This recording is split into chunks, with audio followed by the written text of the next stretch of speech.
Good evening, praise the Lord सबको। जय मसीह Praise की। the Lord. Praise the Lord. Praise Lord. यशाया 19-20 अध्याय कर लिया हमने और बहुत कुछ सीखा कि परमेश्वर यहोवा सेनाओं का यहोवा है, राजाओं का राजा है वो, प्रभुओं का प्रभु है वो, अधिकार देता है, राजाओं को अधिकार देता है कि वो राज्य करें। किनके ऊपर राज्य करें? जो लोग परमेश्वर की आज्ञा का उल्लंघन करते हैं, जैसे कोई मूर्ति पूजा, कोई आज्ञा का उल्लंघन, शैतान का वो काम जो टोना टोटका, जो गलत गलत तरीके, जो जिसको मूर्ति पूजा वो कहते हैं। अब प्रभु सिखाता क्या है कि जो ये गलत काम करेगा उसके ऊपर किसी और को अधिकारी ठहरा देता है।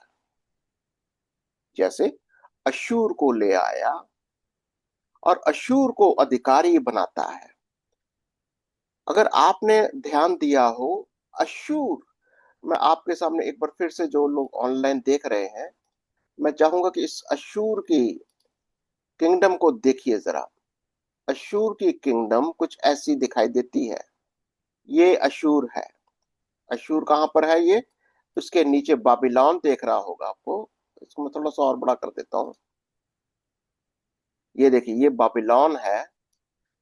ये इलाम, इलाम किसको बोलते हैं? जो आज का क्या है वो? ईरान।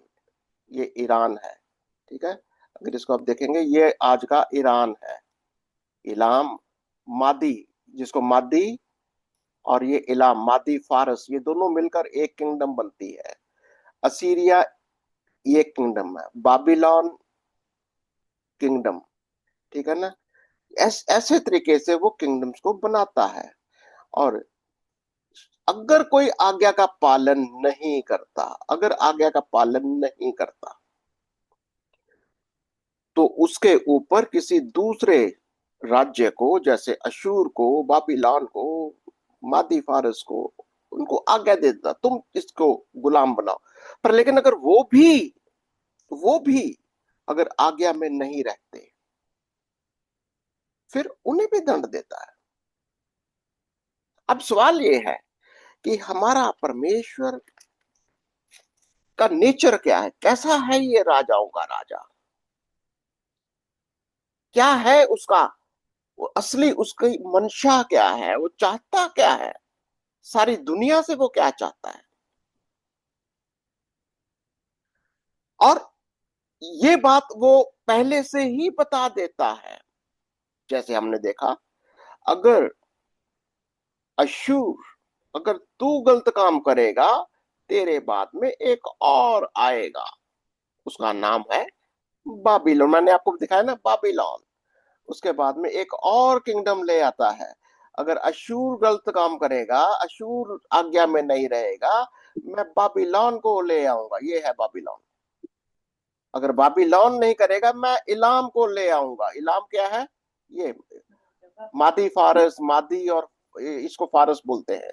इसको इलाम, इलाम जो है ये फारस जैसा है, जिसको आजकल पर्शियन भी बोलते हैं, ठीक है। ये मादी, इसको हिंदी में बोल देते हैं मादी।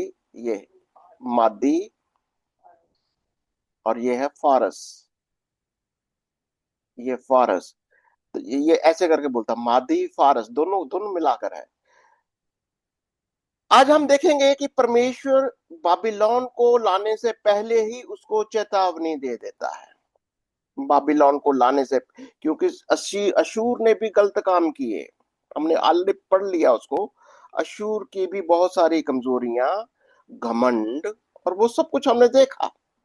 और फिर हम क्या देखेंगे? आज 21वां अध्याय पढ़ेंगे और देखेंगे कि बाबिलोन को क्या कह रहा है, पहले से वार्निंग क्या। देखो, पढ़ेंगे जरा 21वां अध्याय पहली आयत से।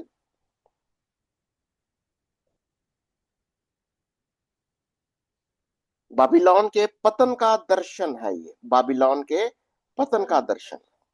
हम्म। बेबीलोन के पतन का दर्शन, यशाया 21। समुद्र के पास के जंगल के विषय भारी वचन।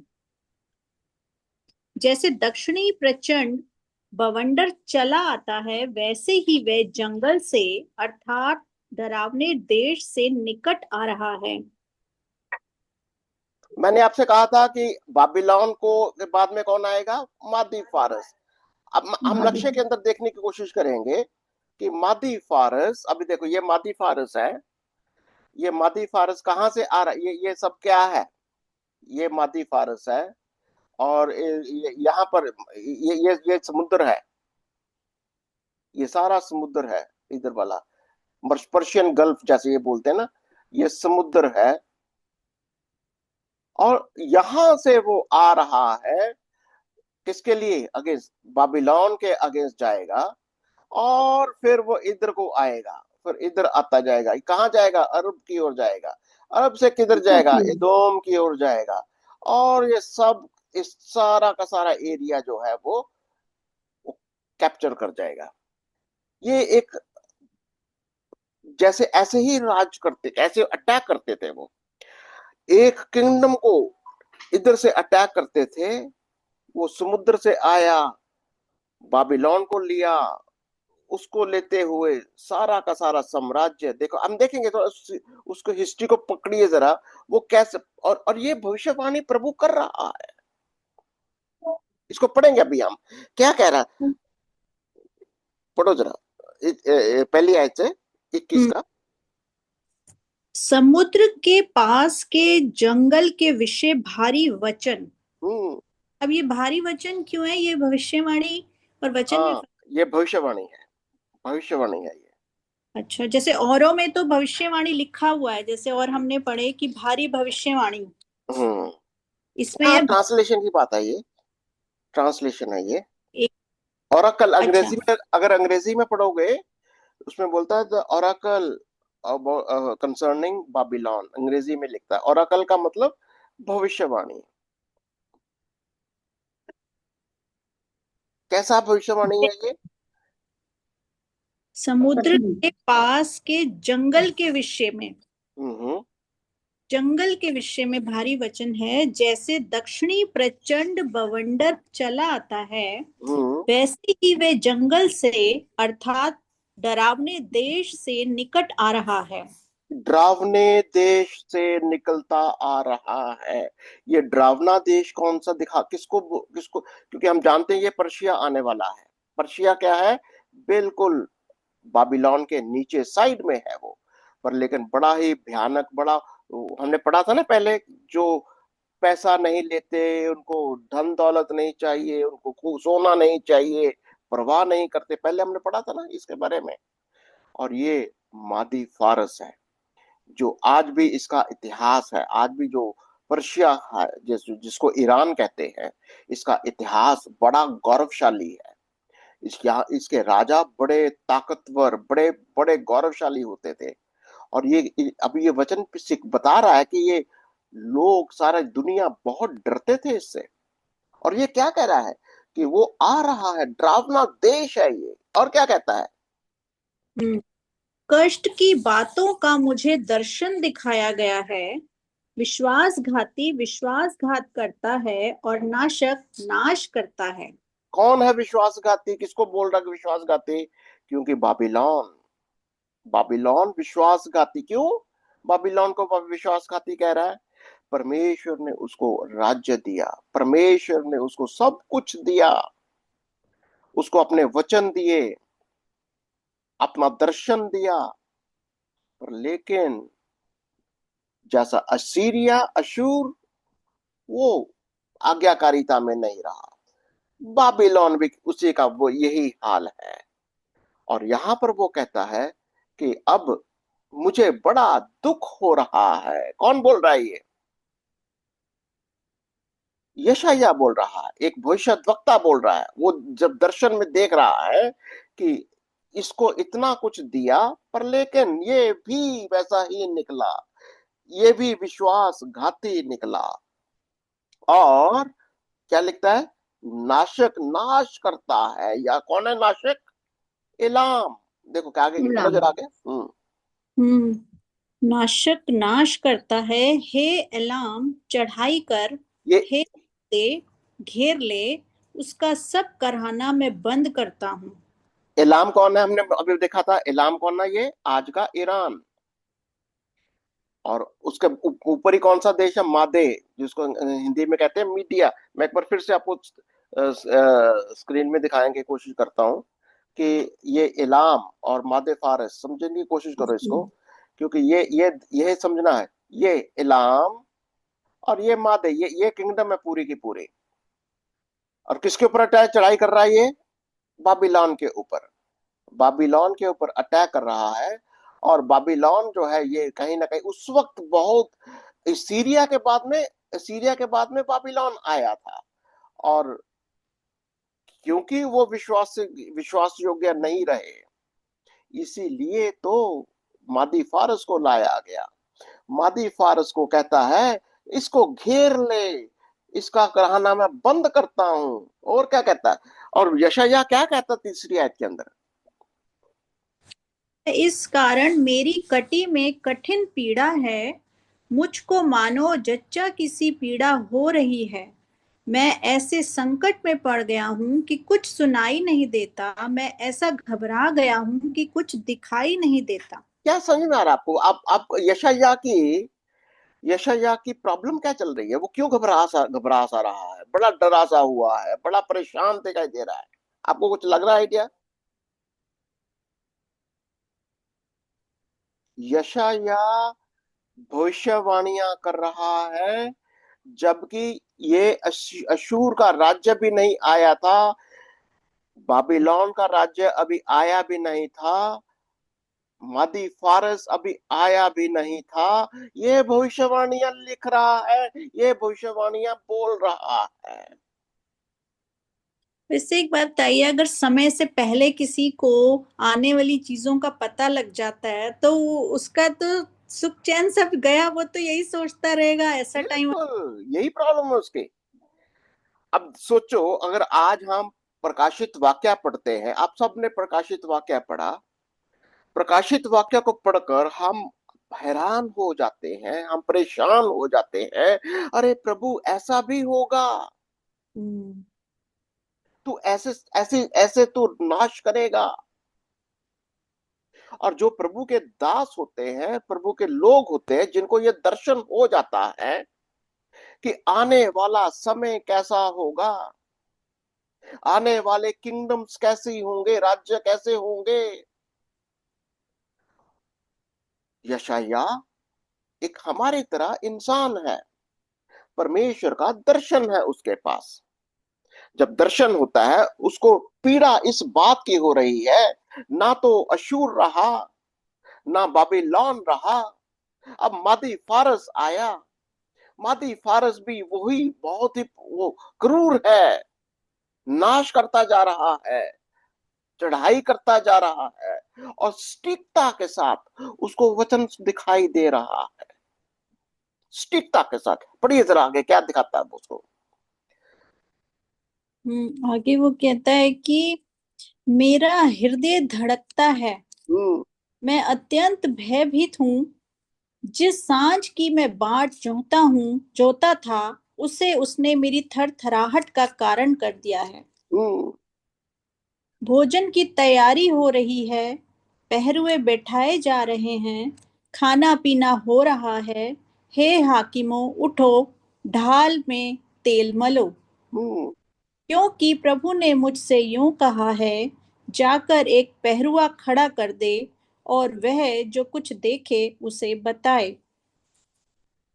जब वे सवार देखे जो दो दो करके आते हों, और गधों और ऊंटों के सवार, तब बहुत ही ध्यान देकर सुने।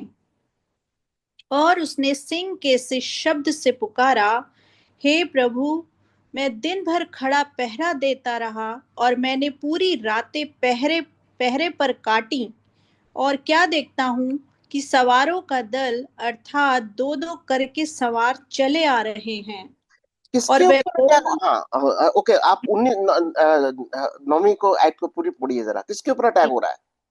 और क्या देखता हूं कि सवारों का दल अर्थात दो दो करके सवार चले आ रहे हैं, और वह बोल बोल उठा, गिर पड़ा, बेबीलोन गिर पड़ा, और उसके देवताओं की सब खुदी हुई मूर्तें भूमि पर चकनाचूर कर डाली गई हैं। क्या बोल रहा है? दाएं बाबिलोन अभी गिर आया पड़ा भी नहीं था। और पहले गिर पड़ा। बाबिलोन गिर पड़ा। बाबिलोन तेरा सत्यानाश हो गया। क्यों? क्योंकि तूने परमेश्वर के वचन के विरोध में वही काम किया, वही उनकी मूर्तियां बनाई। तूने उसी बात को किया जो मैंने तेरे को मना किया था। तो गिर पड़ा। उस उन देवताओं की सब खुदी हुई मूर्तें भूमि पर चकनाचूर कर दी गई हैं। यानी तेरी सारी स्पिरिचुअल पावर्स, तेरी अथॉरिटीज नाश कर दी गई है। यस। और 10वीं आयत में क्या कहता है? हे मेरे दाएं हुए, हे मेरे दाएं हुए और मेरे खलियान के अन्न, जो बातें मैंने इज़राइल के परमेश्वर सेनाओं के यहोवा से सुनी है, उनको मैंने तुम्हें बता दिया है। किसको बता दिया? मैंने बाबिलोन, मैंने बेबीलोन। तुझे बता दिया। अच्छा, एक यस। भविष्यद्वक्ता तो उसको दर्शन आया था, उसने जाके उनको ये सब बातें बता दी। बता दी। अब प्रॉब्लम क्या होती है, जब एक एक भविष्यद्वक्ता एक राजा को या किसी अथॉरिटीज के पास जब वो बोलता है, हम्म। तो बहुत बार भविष्यद्वक्ताओं को मार दिया जाता है। कई बार कि ये क्या पागल है, ये क्या इसको दिखाई दे रहा है। सच नहीं मानते, उसकी बात को विश्वास नहीं करते। हाँ, ये आज की भी समस्या है ये। अगर यस। आज हम परमेश्वर के वचन को, आने वाले बातों को, जो यीशु मसीह आने वाला है, यीशु मसीह आएगा, न्याय करेगा, वो राष्ट्रों का न्याय होगा, जो प्रकाशित वाक्य में हम पढ़ते हैं, अगर ये नबूवतें लोगों को समझाने लगते हैं, पहली बात हम खुद परेशान हो जाते हैं कि ये सामने वाला समझेगा कैसे। हम्म। अच्छा, ये हमें कैसे समझ आएगा कि ये, क्योंकि दर्शन तो परमेश्वर किसी को भी दे सकता है, कोई आम आदमी को भी दे सकता है, कोई बहुत बड़े भविष्यद्वक्ता को भी दे सकता है, तो हमें एक साधारण व्यक्ति को कैसे समझ आएगा कि इसकी भविष्यवाणी सच है, ये सही बोल रहा है, हमें विश्वास करना है, या ये फेकू है? हमें कैसे समझ आएगी? यही तो बात हम देख रहे हैं कि ये भविष्यवाणियां पहले भी हो चुकी, क्योंकि वचन वचन से बात करता है। ये बाबिलोन की बात, ये अशूर की बात, ये जितने भी किंगडम्स आई हैं, वो भविष्यद्वक्ता क्या समझता है?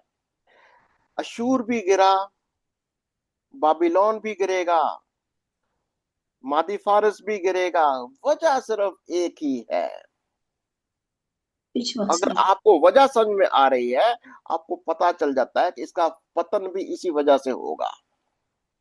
और वो यस। वजह आज भी वही है। क्या है वो वजह? परमेश्वर के वचन का उल्लंघन, आज्ञा का उल्लंघन करना, उसकी आज्ञा का नहीं मानना, उसकी विश्वास योग्यता में नहीं बने रहना, आज भी बहुत सारी किंगडम्स का प्रॉब्लम है। क्योंकि प्रभु, जैसे जितनी भी किंगडम्स हुई हैं, उन सब का प्रभु उनको संभालता है, उनको उनकी रक्षा करता है। पर लेकिन जैसे ही वो उस विश्वास योग्यता में नहीं रहते, उनका पतन हो जाता है। चाहे वो मिस्र हो, चाहे वो कोई भी देश हो। यही तो कह रहा है। और आज भी हमको किसी भी विश्व, कोई भी भविष्यद्वक्ता कोई भी बात करता है, अगर उसका वचन परमेश्वर के वचन के साथ बैलेंस नहीं कर रहा, it has to be balanced. कैसे? वचन के साथ तालमेल करना चाहिए। अगर वचन जैसे वचन वचन से तालमेल नहीं करता, हम्म। देखो, यशायाह जो बोल रहा है, उसके पहले किसने भविष्यवाणी करी? याद है? अभी हमने बात करी थी, कौन था वो? योना। योना हाँ। नबी ने ऑलरेडी बोल दिया था अशूर को कि तेरा पतन हो जाएगा, तू नाश हो जाएगा। अगर आप ध्यान से पढ़ेंगे तो यशायाह के साथ में मीका भी यही दुहाई दे रहा है सारे भविष्य सिर्फ यशायाह के देखेंगे, उसके साथ साथ में एक और नबी था, उसका नाम था मीका, वो भी यही दे रहा है दुआई। तो इसका निचोड़ क्या निकलता है कि कोई भी भविष्यद्वक्ता अपने आप में आइसोलेशन में भविष्यवाणी नहीं कर सकता। भविष्यद्वक्ता जब वो बोलता है तो परमेश्वर का वचन के साथ तालमेल होना चाहिए, जो वचन में लिखा है उसके साथ बैलेंस करना चाहिए। ओके मीनू, कोई और आपको समझ में आया कुछ? वही मतलब जैसे आज के टाइम में भी लोग करते हैं ना, भविष्यवाणी करते नहीं। करते थे, क्यों नहीं करते थे, आज भी भविष्यवाणियां हैं, भविष्यवाणी की आत्मा है। प्रकाशित वाक्या 19वां अध्याय और 10वीं आयत में कहता है, स्वर्गदूत कहता है हमारे पास भविष्यवाणी की आत्मा है। कौन है वो? यीशु मसीह। पढ़ो जरा 19 का 10, प्रकाशित वाक्या 19 और उसकी 10वीं आयत। नहीं, जैसे इसमें तो हमें नाम पता है कि नाम लिखे हुए हैं, इन इन भविष्यद्वक्ताओं ने इनके नाम की। आज की डेट में अगर कोई सही करता है या फेक करता है, उसको हमें जानना है कि वो वचन से जो बोल रहा है वो ये लिखा है अगर कि लिखा है। बिल्कुल, हमको ये बहुत केयरफुली देखना है, हर भविष्यद्वक्ता को बड़े ध्यान से सुनो कि वो क्या बोल रहा है। देखो 19 का 10 में कहता है, और मैं उसको दंडवत करने के लिए उसके पांव पर गिरा। उसने मुझसे कहा, देख, ऐसा मत कर। मैं तेरा और तेरे संगी भाइयों और तेरे भाइयों का संगी दास हूँ, जो यीशु की गवाही देने पर स्थिर है। परमेश्वर ही को दंडवत कर, क्योंकि यीशु की गवाही भविष्यवाणी की आत्मा है। यीशु मसीह की गवाही भविष्यवाणी की आत्मा है। अगर आपके पास यीशु मसीह की गवाही नहीं है, फिर आपकी भविष्यवाणी की आत्मा नहीं है, कुछ और है। ये बात को, पहले बात को समझना है।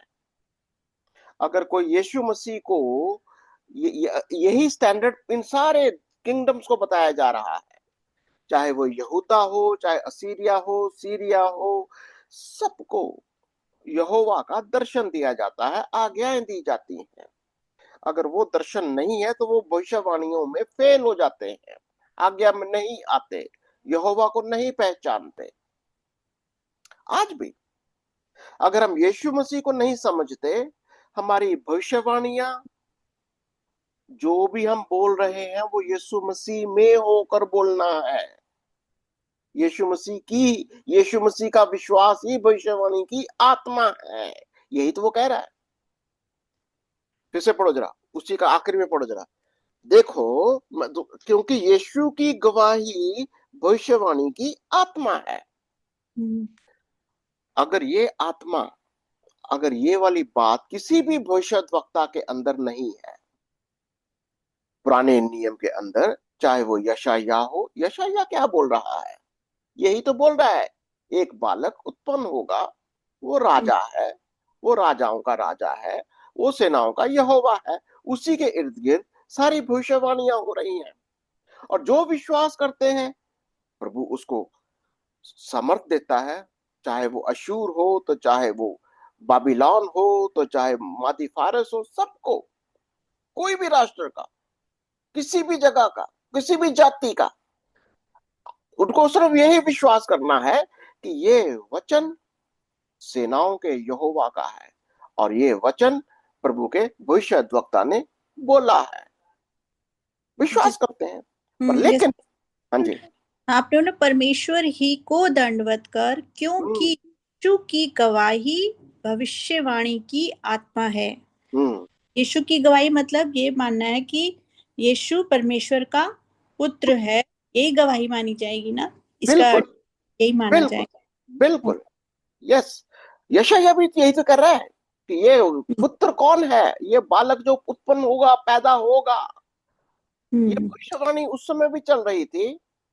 और सारे राजा लोग जो विश्वास, जब विश्वास करते हैं उनके पास अथॉरिटी आती है, जब विश्वास करते हैं वो राज्य करते हैं, जब विश्वास नहीं करते, आज्ञा का उल्लंघन करते हैं, उनका राज्य छीना जाता है। दंड आता है। उनका राज्य छीना जाता है, वो उनसे छीन कर किसी और को दे दिया जाता है, जो विश्वास करते हैं। ये ठीक है, Okay. कोई किसी का क्वेश्चन हो प्लीज आप पूछते जाइए आपका। हाँ, और क्या कहता है वो 21 का? 21 का 11 पढ़ूं। हाँ।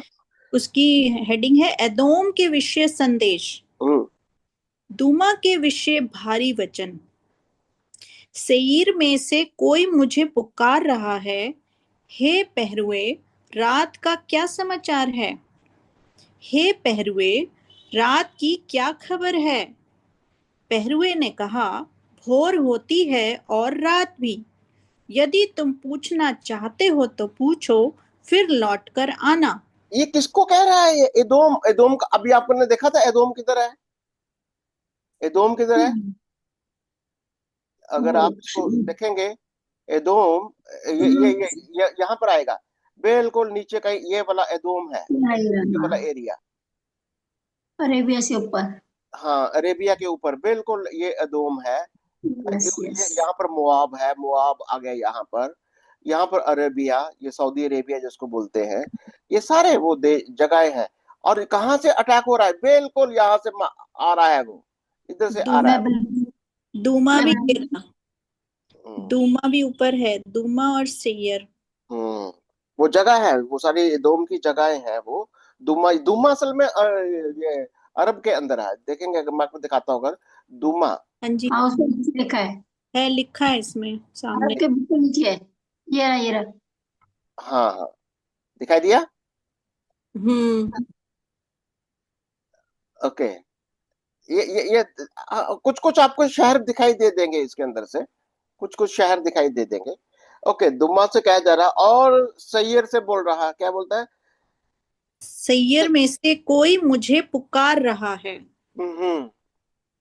हे पहरुए, रात का क्या समाचार है? हम्म। हे पहरुए, रात की क्या खबर है? पहरुए ने कहा, भोर होती है और रात भी। यदि तुम पूछना चाहते हो तो पूछो, फिर लौटकर आना। कहते सवेरे होती है, शाम होती है, पता नहीं है क्या होगा, पर लेकिन इतनी बहुत बातें सुनी जा रही हैं। हम तो बड़ा पहरेदार दे रहे हैं, अटैक होने वाला है, अटैक होने वाला है। देखो, वो इदोम के सिपाही लोग, वो लोग क्या कह रहे हैं? क्योंकि यशायाह कह रहा है कि इधर से चढ़ाई होने वाली है, इधर से मादी फारस आने वाला है, इधर से अटैक होने वाला है। और ये लोग तैयार बैठे, हम तो बैठे तैयार हैं, कोई नहीं आ रहा। सुबह हो रही है, शाम हो रही है, कोई भी नहीं आ रहा। हम्म। बिल्कुल वही बात है जैसे आज हम प्रचार करते हैं, यीशु मसीह आने वाला है, यीशु मसीह आ जाएगा, बादलों में वो आ जाएगा। और कुछ लोग कहेंगे, हम तो इंतजार करते रह गए, हमने तो कभी देखा नहीं कि यीशु आया। ये वही बात है।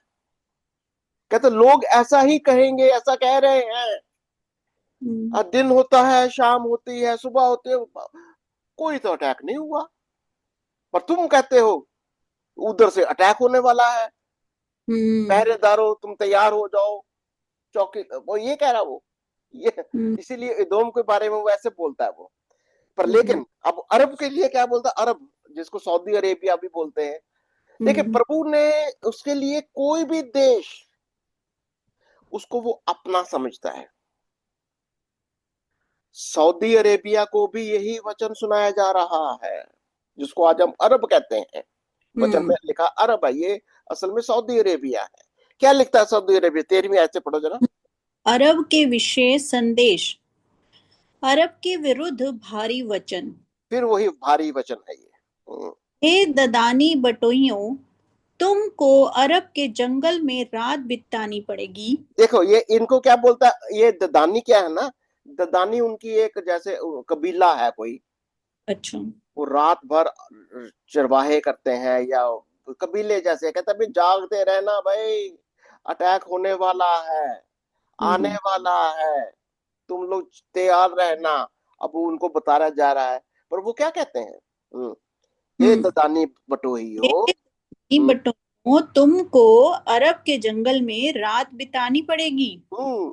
हे तेमा देश के रहने वालों, प्यासे के पास जल लाओ, प्यासे के पास जल लाओ और रोटी लेकर भागने वालों से मिलने के लिए जाओ। हम्म क्योंकि वे तलवारों के सामने से, वरन नंगी तलवार से और ताने हुए धनुष से और घोर युद्ध से भागे हैं। कौन लोग भाग रहे हैं? तुम्हारे सारे पहरेदार, तुम्हारे सारे फौजी, तुम्हारे सारे सैनिक तलवारें लेकर ही भाग रहे हैं। क्यों? कोई अटैक कर रहा है। कौन आ रहा है? मादी फारस आ रहा है। उनको भी बोल रहा है। मैं अभी देखो यहाँ पर यशायाह को क्या हो रहा है। उसको दर्शन दिखाई दे रहा है। उसको दिखाई दे रहा है कि अरब के अंदर जब वो मादी फारस आएगा, ये इसके पहरुए, इनके लोग, इनके सैनिक तलवारें लिए हुए भी आगे आगे भागेंगे। ये दर्शन है उसको। कहता मैं बड़ा हैरान हूं, ये कैसे, कैसा अटैक होगा, ये कह रहा वो। क्योंकि प्रभु ने मुझे क्या कहा? क्योंकि प्रभु ने मुझसे यूं कहा है, मजदूर के वर्षों के अनुसार एक ही वर्ष में केदार का सारा वैभव मिटाया जाएगा, और केदार के धनुर्धारी शूरवीरों में से थोड़े ही रह जाएंगे। ये क्योंकि केदार वैसे में अगर आप देखेंगे, अगर केदार भी एक जगह का नाम है। ये देखो, ये केदार है यहाँ पर। ये केदार इधर है। केदार वैसे लोग ये वेस्ट कहते हैं, असीरिया का कहते हैं ना, जैसे वैसल नहीं है, इसको बोलते हैं बैठाए हुए अपने लोग जैसे। इसको बैठा रखा है। अशूर ने कहा था भैया तुम हम खबरी है, जिसको बोलते हैं खबरी है तुम लोग मुझे खबर देते रहो। तुम लोग यहाँ का जितना भी है शासन है, अंग्रेजी में बोलते हैं you are my vessel. Vessel का मतलब बस मैंने तुमको नियुक्त किया हुआ है, बस तुम लोग मेरे खबरिये हो, मैं तुम्हें अधिकार देता हूँ। ये अशूर के ये ऐसे थे वो लोग। पर वहां पर क्या कहता है? केदार, तेरे साथ क्या होने वाला? पढ़ो जरा। केदार का सारा वैभव मिटाया जाएगा। क्योंकि अपनी और भाषा में बोलेंगे तो ये केदार वाले अशूर के चमचे थे। उनके उनके मुखबर थे। उनको खबरिये थे वो। इस तरीके के लोग थे वो। तो और क्या कहता है वो? केदार के धनुर्धारी शूरवीरों में से थोड़े ही रह जाएंगे, हाँ, कि इज़राइल के परमेश्वर यहोवा ने ऐसा कहा है। ऐसा कहा है। तो अभी यहां पर शिक्षा क्या निकलती है? यशायाह की प्रॉब्लम क्या है? भविष्यवाणी कर रहा है। क्या भविष्यवाणी कर रहा है? जो यहोवा से, जो सेनाओं का यहोवा बोल रहा है, जो वचन उसके पास आ रहा है, उसको वही बोलना है। आज मैं तो यह कहूंगा कि सबसे बड़ी समस्या हर एक प्रभु के दास, प्रभु की दासी के लिए ये होती है कि वचन को जैसा वचन कहता है वही सुनाना है। यशायाह को भी वही सुनाना है, वही बोलना है जो सेनाओं का यहोवा बोलता है। अब देखो, उस चाहे वो समय कठोर चाहे वो कितना भी कठोर हो, कितना सख्त हो, कितना भी डरावना हो, या जैसा भी हो। बिल्कुल, ये आज हमारे लिए शिक्षा है। ये परमेश्वर के दास दासियों के लिए बहुत बड़ी शिक्षा है। ये यशायाह के लिए बहुत बड़ी शिक्षा थी। जब वो 700 साल पहले, अभी बच्चा पैदा भी नहीं हुआ, एक बालक पैदा होगा, यहां से शुरू करता है वो, 7वें अध्याय से, 9वें अध्याय से। और फिर वो उसके राज्य के बारे में बोलता जा रहा है। फिर राज्य, वो किंगडम्स आती हैं। अशूर की किंगडम आ रही है, बाबिलोन आ रहा है, मादी फारस आ रहा है। अब ये फिर आ रहा है, फिर गैर गिरेगा भी वो। और उसकी वजह भी बताता है। वजह ये बताता है क्योंकि तुमने परमेश्वर के वचन का पालन नहीं किया। और वो भी वजह क्या है? तुमने मूर्ति पूजा की, तुमने ये किया। और बिल्कुल सटीकता से वही कारण होता है। तो वो कारण भी बताता है कि इस वजह से ये होगा। हम्म आज आज हमारे लिए शिक्षा क्या है? आज प्रभु यीशु मसीह, मैं इस बात को रिपीटेडली बोलता हूं कि इससे पहले कि प्रभु किसी को भी दंड दे, चाहे वो राज्य हो, कोई राजा हो, कोई इंसान हो, पहले वो अपने वचन को भेजता है। भेजकर वो हमारे पापों का बता देता है कि हमारे पाप क्या है। जैसे पुराने नियम के अंदर वो दिखाता था, तुम मूर्ति पूजा करते हो, तुम परमेश्वर की आज्ञा का पालन नहीं करते। आज वो हमें क्या सिखाता है?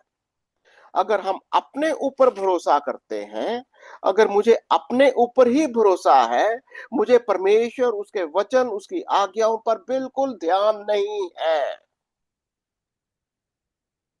यकीन मानिए आपको प्रभु तोड़ डालेगा। आज बहुत सारे लोगों का जीवन, क्योंकि वो अपने ऊपर, जिसको बोलते हैं सेल्फ कॉन्फिडेंस, उसको आत्मिक भाषा में बोलते हैं घमंड करना।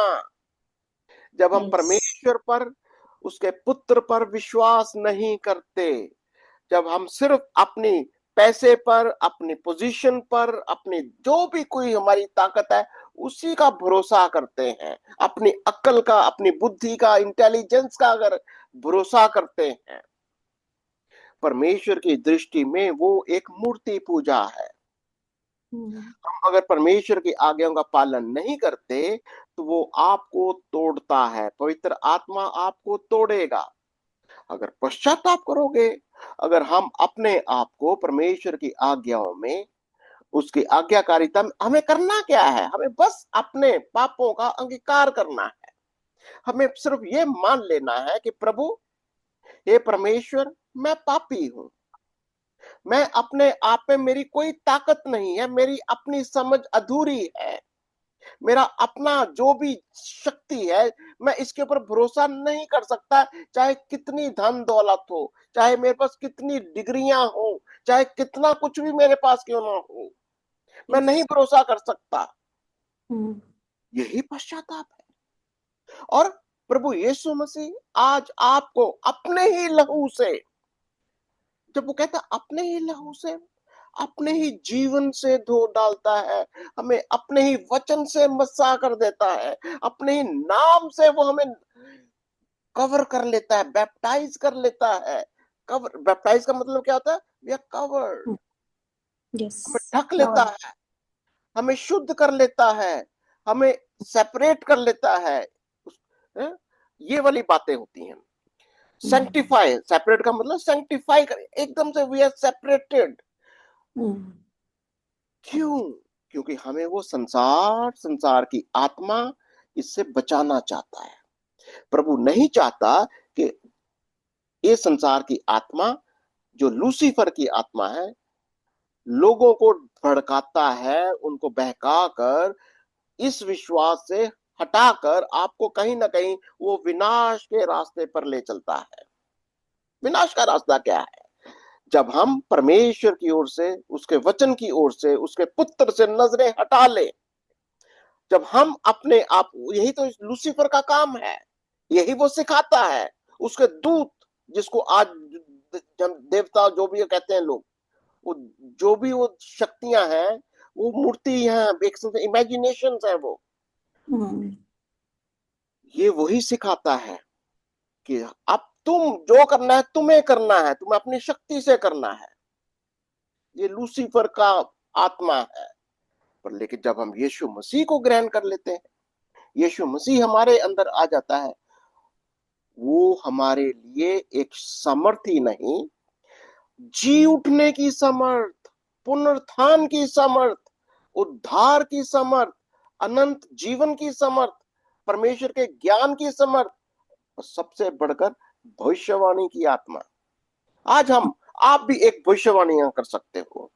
आज आपको भी और मेरे को भविष्यवाणी की आत्मा दे रखी है, क्योंकि यीशु मसीह क्या है? यीशु मसीह की गवाही क्या है? भविष्यवाणी की आत्मा। आज हम संसार में देखकर कह सकते हैं कि अगर संसार नाश होगा, सिर्फ इस वजह से होगा क्योंकि जब वो पुत्र पर विश्वास नहीं करते, मसीह पर विश्वास नहीं करते, परमेश्वर के दान वरदान जो उसने इंसान के लिए दे रखा है, विश्वास करो। परमेश्वर आपसे प्रेम करता है, परमेश्वर आपको नाश नहीं होने देना चाहता। आप पुत्र पर विश्वास करो, नहीं तो तुम्हारा राज्य, तुम्हारी शक्ति, तुम्हारी सामर्थ छीन कर किसी और को दे दी जाएगी। जैसे वो राजाओं के साथ करता है, वो आपके साथ भी कर सकता है, मेरे साथ भी कर सकता है। वो हमारी सामर्थ को, हमारी शक्ति को, हमारा जो भी कुछ है वो छीन कर किसी और को दे देगा। ये परमेश्वर के काम करने का तरीका है। हमें अपने परमेश्वर को, यहोवा को, यीशु को जानना है। वो चाहता है कि हम उसके स्वभाव को जानें, हम उसके नेचर को जानें, वो कैसे काम करता है, क्यों। वो चाहता है कि हम भी ऐसा ही करें, हमें भी राज्य करना। लोगों को ये सिखाना है कि हर एक व्यक्ति को ये सिखाना है, आपकी दौलत, आपकी पोजीशन, आपका अथॉरिटी, आप चाहे राजा हो, मंत्री हो, जो भी हो, परमेश्वर ने आपको नियुक्त किया है। अगर आप किसी भी पोजीशन पर हो, किसी भी पद के ऊपर हो, परमेश्वर ने आपको वो पद दिया है। अगर आप परमेश्वर के आज्ञा के अनुसार, उसका वचन के अनुसार नहीं चल रहे, आज्ञा का उल्लंघन कर रहे हैं, वो आपका पद छीन कर किसी दूसरे को दे सकता है। और यही है परमेश्वर का काम करने का तरीका।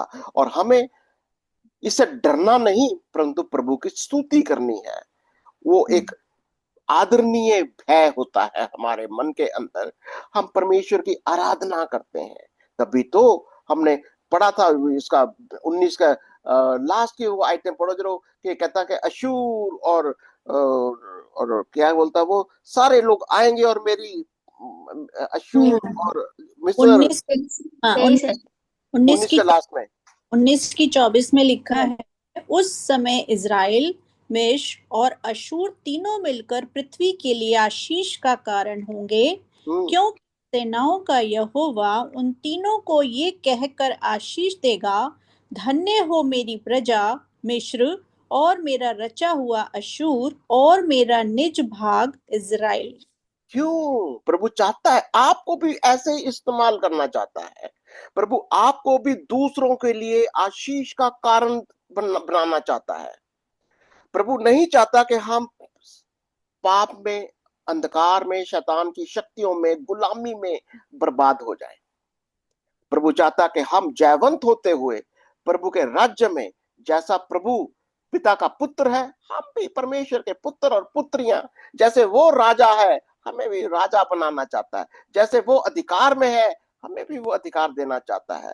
प्रभु आपको बहुत आशीष और बरकत दे। अगर आपके पास कुछ भी सवाल है कि परमेश्वर का काम करने का तरीका क्या है, परमेश्वर ऐसे ऐसे कठोर दंड क्यों देता है, परमेश्वर आपको, मेरे को, जगत को क्या संदेश देना चाहता है, आप जरूर हमारे साथ संपर्क में रहिए। हम आपके लिए प्रार्थना भी करते रहेंगे। हम आपको वचन के साथ ना रोज का रोज मन्ना भी आपको लिए पहुंचाते रहेंगे। और अगर आपका कोई सवाल हो जरूर उसे शेयर करिए। हम आपके लिए सारे सवालों का जवाब देने की भी कोशिश करेंगे। और सब्सक्राइब सर भी मेरा करते रहिए। ओके, हमारे मेरे लिए दुआ भी सवाल है। करिए। ओके, हाँ जी, कौन बोल रहा है? मैं बोल रही थी, मेरा एक सवाल है। हाँ जी, मेरा ये है ना, एक दर्शन और जो है भविष्यवाणी, इसमें क्या अंतर है? दर्शन तो जो पहले दर्शन दिखाई देता है, पहले आपको दर्शन लेना होगा। जैसे अच्छा। आज दर्शन पहले आपका क्लियर होना चाहिए। यशायाह को जी। दर्शन मिलता है, फिर वो उसी दर्शन को जब वो बोलता है वो भविष्यवाणी हो गई। अच्छा, भविष्यवाणी हो गई। पहले दर्शन होता है, दर्शन उसको क्या हुआ, जैसे राज्य आ रहे हैं, यहोवा का दर्शन हो रहा है, यहोवा की वाणी आ रही है। वो अगर मेरे पास दर्शन, अभी मैं आपसे बोल रहा हूं, मेरे को पहले दर्शन होता है, वचन यस। का दर्शन होता है, फिर मैं आपके साथ बोलता हूं। ठीक वैसे ही परमेश्वर आज के साथ भी वही, जब हम वचन को पढ़ते हैं, वचन को पढ़ते हैं तो हमें, हमारे को दर्शन हो जाता है। अच्छा। दर्शन हो जाता है, फिर हम उसको बोलते हैं, फिर वो भविष्यवाणी हो जाती है। ठीक तो ठीक। भविष्यवाणी क्या होती है? जब हम बोलते हैं, बोलते हैं। जब दर्शन जब भविष्यवक्ता देखते हैं। बोलता है वो भविष्यवाणी हो जाती है। ठीक ठीक, दर्शन देखते हैं। ठीक है, तो यही तो जी। प्रकाशित वाक्य 19 का और उसके 10वीं आयत में स्वर्गदूत क्या बोलता है? यीशु मसीह की गवाही भविष्यवाणी की आत्मा है। जी, हमारे अच्छा पास भी यीशु मसीह की गवाही है और यही भविष्यवाणी की आत्मा है। ओके, प्रार्थना करेंगे। और जो लोग पहली बार जुड़े हैं, जरूर आप हमारे साथ अपने कमेंट्स के साथ प्रार्थना के विषय को भी लिख सकते हो और हमें कन्वे कर सकते हो। बेटे के लिए हालेलुया, हालेलुया, हालेलुया। धन्यवाद, धन्यवाद, धन्यवाद है मेरे महान समर्थी प्रभु यीशु। ਜ਼ਮੀਨ ਔਰ ਅਸਮਾਨ ਦੇ ਖਾਲਿਕ ਔਰ ਮਾਲਿਕ ਮੇਰੇ ਪਿਤਾ, ਮੈਂ ਤੇਰਾ ਧੰਨਵਾਦ ਕਰਦੀ ਹਾਂ ਸੁੰਦਰ ਸਮੇਂ ਦੇ ਲਈ ਪਰਮੇਸ਼ਵਰ, ਜੋ ਤੂੰ ਸਾਡੇ ਜੀਵਨਾਂ 'ਚ ਦਿੱਤਾ। ਪਰਮੇਸ਼ਵਰ, ਅਸੀਂ ਤੁਹਾਡਾ ਧੰਨਵਾਦ ਕਰਦੇ ਹਾਂ ਰੋਜ਼ ਦੇ ਮੰਨੇ ਦੇ ਲਈ ਪਰਮੇਸ਼ਵਰ, ਜੋ ਤੁਸੀਂ ਸਾਨੂੰ ਦਿੰਦੇ ਹੋ ਪਰਮੇਸ਼ਵਰ, ਔਰ ਜਿਹਨੂੰ ਖਾ ਕੇ ਅਸੀਂ ਤ੍ਰਿਪਤ ਹੁੰਦੇ ਹਾਂ ਮੇਰੇ ਪਿਤਾ। ਅਸੀਂ ਤੁਹਾਡਾ ਧੰਨਵਾਦ ਕਰਦੇ ਹਾਂ ਕਿ ਤੁਸੀਂ ਆਪਣੀ ਪੰਖਾਂ ਦੀ ਆੜ 'ਚ ਸਾਨੂੰ ਰੱਖਿਆ। ਆਪਣੇ ਵਚਨਾਂ ਦੇ ਗਹਿਰੇ ਭੇਦ ਤੁਸੀਂ ਸਾਨੂੰ ਰੋਜ਼ ਦਿੰਦੇ ਹੋ ਪਰਮੇਸ਼ਵਰ, ਤਾਂ ਕਿ ਅਸੀਂ ਆਪਣੀ ਚਾਲ ਨੂੰ ਸਿੱਧਾ ਕਰ ਸਕੀਏ ਪਰਮੇਸ਼ਵਰ, ਤੈਨੂੰ ਭਾਣ ਵਾਲਾ ਜੀਵਨ ਦੇ ਸਕੀਏ ਜੋ ਤੈਨੂੰ ਭਾਏ ਪਰਮੇਸ਼ਵਰ। ਅਸੀਂ ਆਪਣੇ ਆਪ ਨੂੰ, ਆਪਣੇ ਵਚਨ ਨੂੰ ਲੈਂਦਿਆਂ ਹੋਇਆਂ ਪ੍ਰਭੂ, ਆਪਣੇ ਆਪ ਨੂੰ ਠੀਕ ਕਰਦੇ ਜਾਈਏ।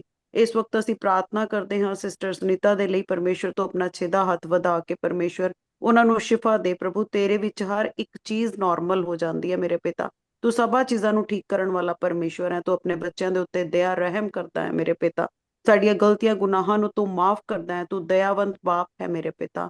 ਔਰ ਇਸ਼ਮਾਇਲ ਦੇ ਲਈ ਅਸੀਂ ਪ੍ਰਾਰਥਨਾ ਕਰਦੇ ਹਾਂ ਪਰਮੇਸ਼ਵਰ, ਕਿ ਜੋ ਪ੍ਰਭੂ ਜੀ ਉਸਨੂੰ ਫੇਵਰ ਹੈ ਪ੍ਰਭੂ, ਤੇਰੇ ਨਾਮ ਦੇ ਵਿੱਚੋਂ ਜੂਏ ਟੁੱਟਨੇ ਪਾਣ ਪਰਮੇਸ਼ਵਰ, ਹਰ ਇੱਕ ਬੰਧਨ ਤੋਂ ਉਹ ਆਜ਼ਾਦ ਹੋਣੇ ਪਾਏ ਪਰਮੇਸ਼ਵਰ, ਔਰ ਤੇਰੀ ਸ਼ਿਫਾ ਨੂੰ ਦੇਖਣੇ ਪਾਏ ਪਰਮੇਸ਼ਵਰ, ਔਰ ਤੇਰੇ ਨਾਮ ਦੇ ਝੰਡੇ ਗੜੇ ਮੇਰੇ ਪਿਤਾ ਪਰਮੇਸ਼ਵਰ। ਅਸੀਂ ਧੰਨਵਾਦ ਕਰਦੇ ਹਾਂ ਇਸ ਪੂਰੀ ਮੀਟਿੰਗ ਦੇ ਲਈ ਪਰਮੇਸ਼ਵਰ, ਤੇਰੇ ਆਤਮਿਕ ਮੰਨੇ ਦੇ ਲਈ ਪਰਮੇਸ਼ਵਰ। ਅਸੀਂ ਜਦੋਂ ਤੇਰੇ ਚਰਨਾਂ 'ਚ ਬੈਠਦੇ ਹਾਂ ਤਾਂ ਪ੍ਰਭੂ, ਤੇਰੀ ਦਇਆ, ਤੇਰਾ ਬੜਾ ਰਹਿਮ ਹੈ ਪਰਮੇਸ਼ਵਰ, ਕਿ ਤੂੰ ਸਾਨੂੰ ਆਪਣੇ ਕੋਲ ਲੈ ਕੇ ਆਉਣਾ ਪਰਮੇਸ਼ਵਰ। ਸਭਾ ਦੇ ਪਰਿਵਾਰ ਨੂੰ ਤੇਰੇ ਪਿਆਰੇ ਪਵਿੱਤਰ ਲਹੂ ਦੇ ਵਿੱਚ ਕਵਰ ਕਰਦੇ ਹਾਂ ਮੇਰੇ ਪਿਤਾ, ਔਰ ਇਸ ਛੋਟੀ ਪ੍ਰਾर्थना ਨੂੰ ਮੰਗਦੇ ਹਾਂ ਪਿਆਰੇ ਬੇਟੇ खुदावन यीशु मसीह ਦੇ ਸਮਰਥੀ ਨਾਲ।